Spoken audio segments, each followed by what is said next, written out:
Today's voiceover talent is more than just a pretty voice. Today's voiceover talent has to be a boss, a VO boss. Set yourself up with business owner strategies and success with your host, Anne Ganguzza, along with some of the strongest voices in our industry. Rock your business like a boss, a VO boss. Before we get started on today's episode, we want to share some boss solutions. We have a fantastic new product for you guys called the Boss Blast. Now, the Boss Blast allows us to send a marketing campaign specifically to a target market audience. It's amazing. And Anne and I have both done it. We've tested it on ourselves, of course. This thing is amazing. Custom list. We have up to 90,000 available opted-in contacts that are basically willing and ready to receive emails from you. So it's not like you have to worry about being thought of as spam because these people have already opted into this list. This is a great way for you guys to get more clients. Just go to voboss.com, go to the shop tab, and click on Boss Blast so you can get your boss on. Welcome, everybody, to the VO Boss Podcast. I'm your host, Anne Ganguzza, along with my lovely co-host, BFF Bossy Bestie, Gabby Nistico. Hey, Gabby. Hi. You know, I am really excited about our very, very special guest today. She is known as the Woman of 1,000 Voices, and here is my favorite word of the day. She is a dialectologist. Celebrity coach and researcher. I'm in love. She has recorded over 7,000 authentic dialects. She's a playwright, a performer, and a virtuoso fiddle player, which I think is amazing. So welcome to our VO Boss podcast, Eliza Jane Schneider. Thank you so much for joining us today. Yay! Oh, it is my pleasure. My pleasure. I'm coming to you from the KPFK radio studios in Los Angeles today. Nice. And I actually just ran into another violinist in the hallway, El Shankar, who was like my idol when I was 12 years old. Wow. He was Peter Gabriel's violinist. And it was the first time my little Suzuki self had ever seen an electric violin being played. Oh, and wow. it was that's awesome. You know, it took over the whole arena, this incredible swath of sound. So I just ran into him in the hallway. He Wow. gave me his number. Oh, my God. You know, I've seen you come onto the scene with a force in the last year or so, which has just been incredible. And I've just been kind of fangirling you for a while now. So tell our listeners a little bit about yourself and how you got started in this industry. You know, it's one of those things they say an overnight sensation takes 10 years. And I think these days it's more like 20. Yeah. You know, like True. these people who are purported to have made it. It took a really, really, really, really, really, really long time. But I've loved every second of it. You know, my favorite thing is the researching. I went to Singapore last summer to present my voice matching looping method that I use to basically teach almost everything that I teach: dialects, accents, character voices. And Singapore was the final country in the world, the final English-speaking country for me to go personally and record people in. Because I was on a mission when I was 20 to go and record all of the dialects of spoken English in the world. And I started with America. I went across America in an ambulance just because it had AC outlets, and I found it under cargo vans in the LA Times. I kind of think she found me. And I could plug in my recording gear, and I could plug in my wok and cook Thai food in Mississippi, which I envisioned they might not have, and I was correct about that. And and I could hang my houseplants on the IV hooks, which was homey. And I was a bit of an escape artist, a journeyer, a gypsy of old. I think it has something to do with being raised on a Chippewa reservation, and the Ojibwe tribe is very much a nomadic people, and I was sort of raised by these elders in my daycare, Ojibwe women, while my mom was, being an attorney. My mom was an attorney trying to protect the Ojibwe tribe from the federal government. Wow.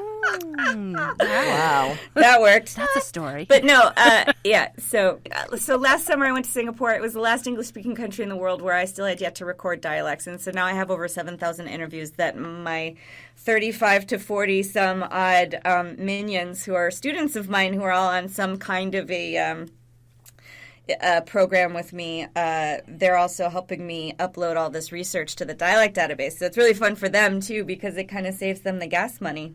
They get to go on these big To say the NPR least. journeys around the world.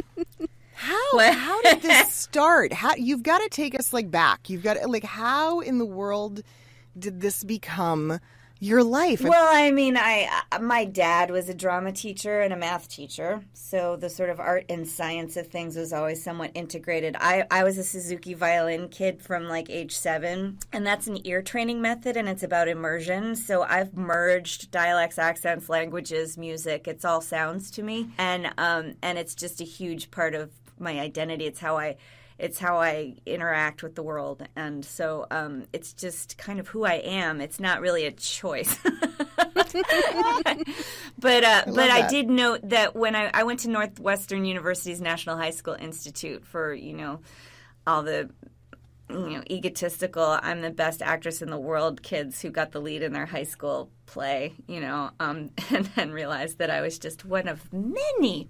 And they had a dialect elective.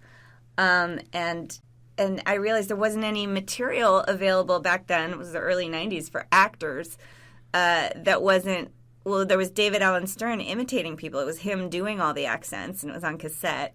This is pre-internet, so I just made it my business to go and gather source material from people who had never set foot outside their hometowns.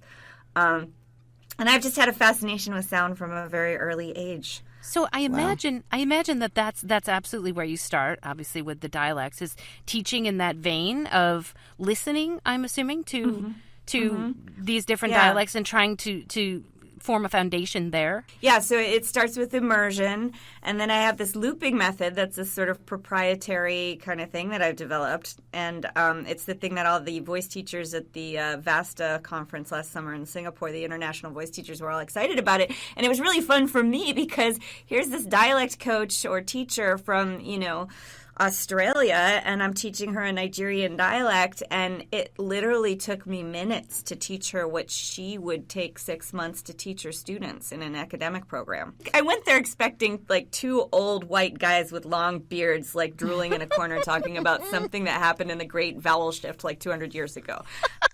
I had a few prejudices about academia, you could say. Because when I first started this research, I was at UCLA studying world arts and cultures, and they told me, America doesn't really have a culture. We study third world countries here like China and Africa. And I was just sitting there thinking, okay, Africa's not a country, first of all.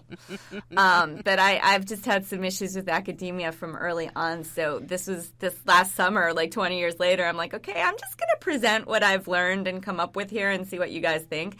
And it was really, it was embraced, and the people who were there were, Tibetan throat singing professors. There was Singlish. There's 4 different kinds of Singlish because they've got those 4 different mother tongues. They've got Tamil, which is a South Indian language, and Malay. And anyways, it was just, sort of a phonemic fanatic's dream to be out there listening to all that stuff. There's so many things you learn about this stuff if you're obsessed like I am, the fact that the tones of of Mandarin are what's behind what I always used to perceive as that kind of mosquito quality to the Chinese opera. The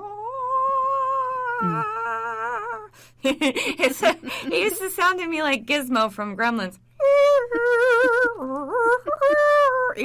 But really it's just a slowed down, exaggerated sort of puppetry version of their speech and the tones in their speech. And I just love that intersection with music and tonal languages. The one I'm coaching tonight is Ibibio, which is a 7,000-year-old language. Wow. Oh, my gosh.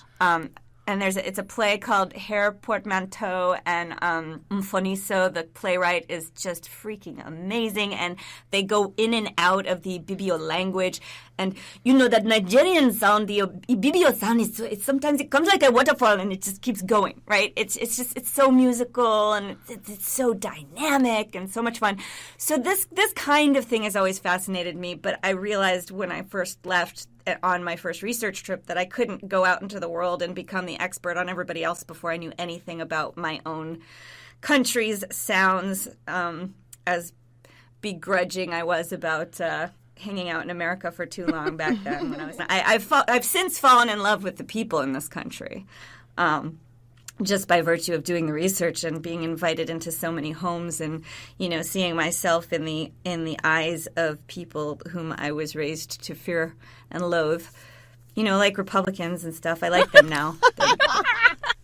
I love how you said how you set out to in the world to become the expert, and that is such a great foundation to a great business. I love that you're so in love and passionate about what you do. And I guess my question would be, so at what point the research, you've probably, I can't say it's ever been finalized, but you did a lot of research. And so now what do you do to make that a part of your business, right? So how did you... Okay, so I've got this website. It's dialectdatabase.com, and it's totally incomplete. And so, if you go there and you see any problems with it, email me and help me fix them.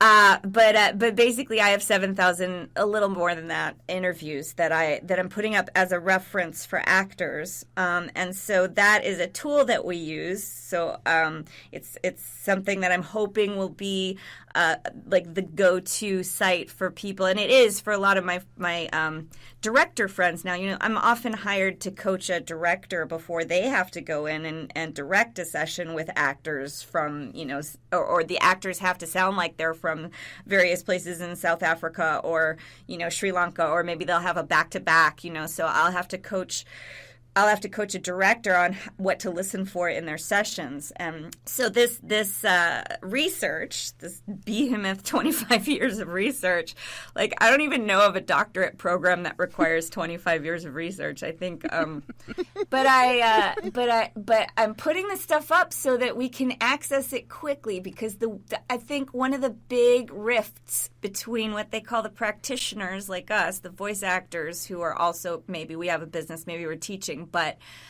and academia, where actors go to get trained to do this stuff, is the luxury of time. We just don't have it, So when a casting director or a director has to figure out what you can do, they don't have time to listen to 500 demos, and they don't have time to listen to your entire demo necessarily. So that's part of what I'm doing in my advanced character acting class right now, which is also an online class, which I only teach this like once every 10 years, and it's running now this year. Wow. Wow.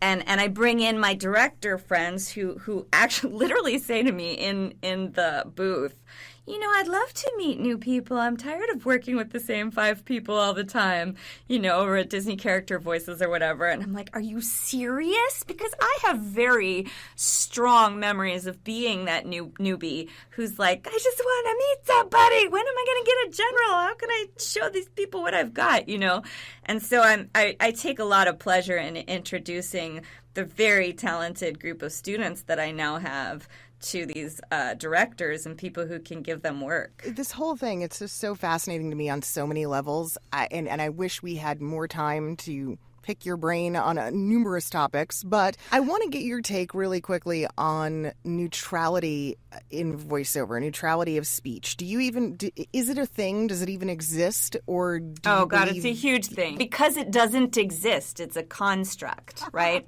No matter where you are. There's a sort of constructed upgrading of your speech or a neutralizing of your speech.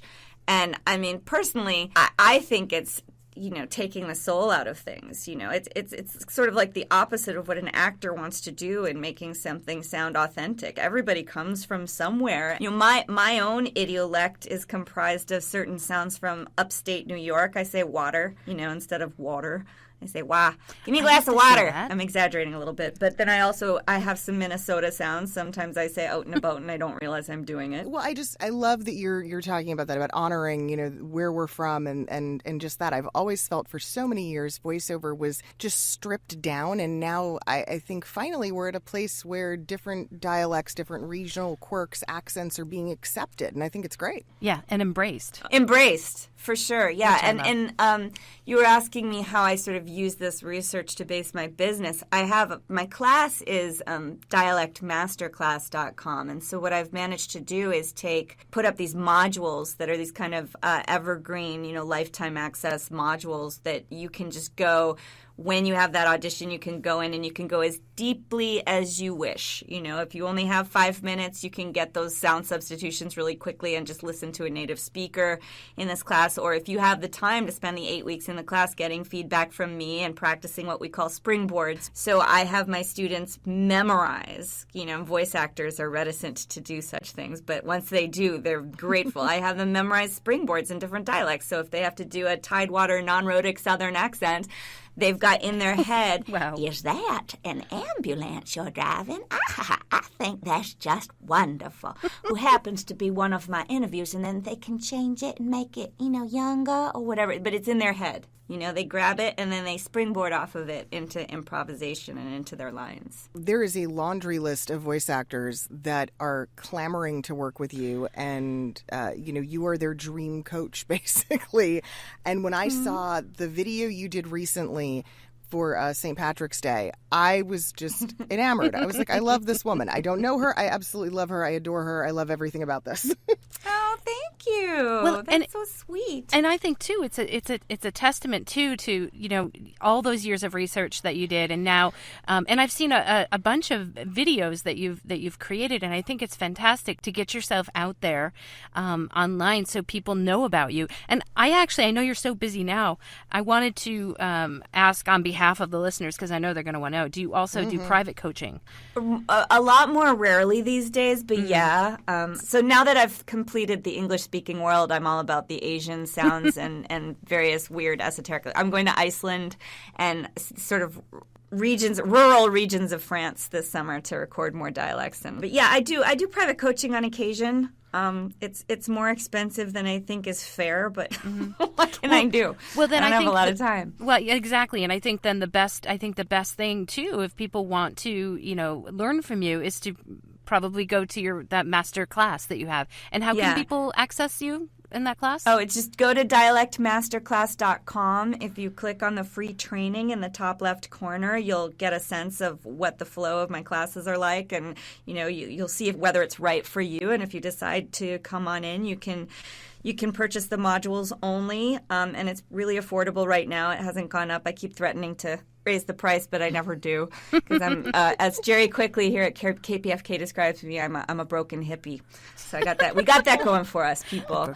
And then the other one, the more advanced classes, where I give you feedback every week, and you submit your samples, and those are the people that I've been sort of grooming to go into the advanced character acting. So I have an advanced character acting class and a working pro character acting class that meets on Tuesdays, and I meet with these people during the week, and we become friends. And very often, these are the people that end up in the dialect database, going into my research with me, and finding the good stuff and gold mining.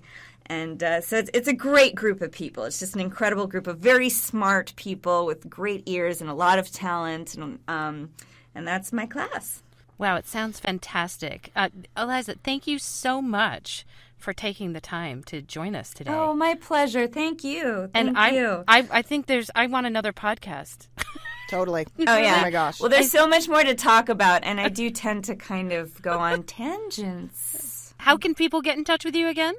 Masterclass? Oh, dialectmasterclass.com. Click the free training in the upper left-hand corner. And then you can also just email assistant@dialectmasterclass.com with any questions that you have, or if you want to get involved in the character acting class. There's a new set of those coming up. We're going to be running them quarterly, and so we're flipping back and forth between animation, inviting my animation director friends in, and the video games and interactive directors are coming in to listen to my people. I'd like to give a big shout out to our sponsor, IPDTL, for our quality connection and recording, and you too can record like a boss and find out more at ipdtl.com. And for all things Boss, check out voboss.com. We will see you guys next week. Have a great one. Have a great one. Bye-bye. Bye, guys. Pleasure meeting you. Join us next week for another edition of VO Boss with your hosts, Anne Ganguzza and Gabby Nisterko.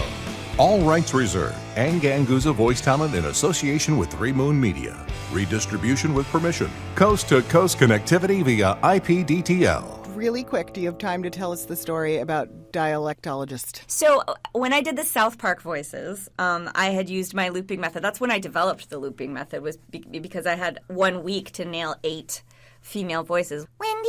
Shelley, Principal Victoria, Stan's mom, Kenny's mom, Mrs. Crabtree I won't do because she screams from her throat, and your occasional fat whore. Oh, the mayor. But yeah, so I had to do these really quickly, develop the looping method, and then I got a pre-nodule on my vocal cords because I was being very technical, which I teach my students to come at it the opposite way, to go from the emotions first and then go into all this technicality and tweaking the tone and pitch and lilt and timbre and all these other aspects of the music of the dialect or character voice. And so I had developed a pre-nodule, which I had to be silent for 6 weeks. Wow. So I'm silent, and Oh my I gosh. refuse to be in Los Angeles when I can't talk. So I was running around on one of my research trips, and I was in London at University College interviewing John Wells, who wrote the 3-volume survey of the British regional dialects. But he said to me, I wrote down on this piece of paper, because I was writing everything on a pad of paper because I couldn't speak. And I wrote down, I'm a dialectician, and he just looks right at me, and just imagine the spit coming out of this guy's mouth. So it's, you're not a dialectician, you don't study dialectics, you're a dialectologist. So there we have it. Oh my goodness, dialectologist.